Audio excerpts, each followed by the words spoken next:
దాటించే దానికి పర్మిషన్ తెచ్చుకోవడానికి చేతగాక 5 లక్షల రూపాయలు కడితే నేషనల్ హైవేలు పర్మిషన్ ఇస్తే సిఆర్ పాలెం దాకా నీళ్ళు అందించేటువంటి స్కీమ్ని ఈరోజు మూలన పడేస్తున్నారు. ఈరోజు ఓపెనింగ్ నోచుకోవాలి. ఈరోజు గ్రామాలన్నింటిలో కూడా చూస్తే చెరువుల్లో నీళ్ళు నిండిపోయి ఉన్నాయి, బోర్లు అడుగంటున్నాయి, బావుల్లో నీళ్ళు అయిపోయినాయి. ప్రజలందరూ కూడా ఇబ్బందికరమైన పరిస్థితులు ఎదురు చూస్తున్నారు. ఇది ఒక్కరోజుతో పరిష్కారమయ్యే సమస్య కాదు, ఇది ఒక దీర్ఘకాలంగా ఉన్నటువంటి సమస్య. దీని మీద మొట్టమొదటి నేను దీనికి సంబంధించిన అధికారులతో మాట్లాడడం జరిగింది. అన్నీ అనుకూలిస్తే అతి తొందరలోనే మొదటి ఫేజ్ కింద తిప్ప సెంటర్ నుంచి పరంబైటు వైపు ఉన్నటువంటి ఊళ్ళకు సంబంధించిన నీళ్ళు ఇచ్చే కార్యక్రమాన్ని అతి తొందరలోనే ప్రారంభించబోతున్నాయనే విషయాన్ని కూడా మీకు తెలియజేస్తున్నాను.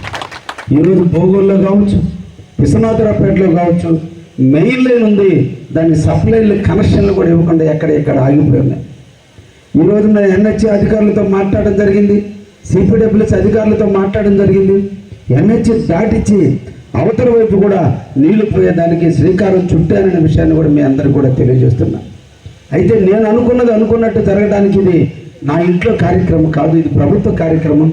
కాంట్రాక్టర్లు పనిచేయాలి, అధికారులు పనిచేయించాలి, వాళ్ళకి బిల్లులు ఇవ్వాలి, అన్నీ కలగలిపితే ఈరోజు తొందరలోనే అతి తొందరలోనే ఈ కార్యక్రమాన్ని స్వీకారం చుట్టి మండలంలో ఉన్న ప్రతి గ్రామ ప్రజలు ఒకే రకమైన నీళ్లు తాగే విధంగా ఈ సిపిడబ్ల్యూఎస్ ద్వారా నీళ్ళు ఇచ్చేటువంటి కార్యక్రమాన్ని స్వీకారం చుట్టబోతున్నానని మీకు ఈ సందర్భంగా తెలియజేస్తున్నాను.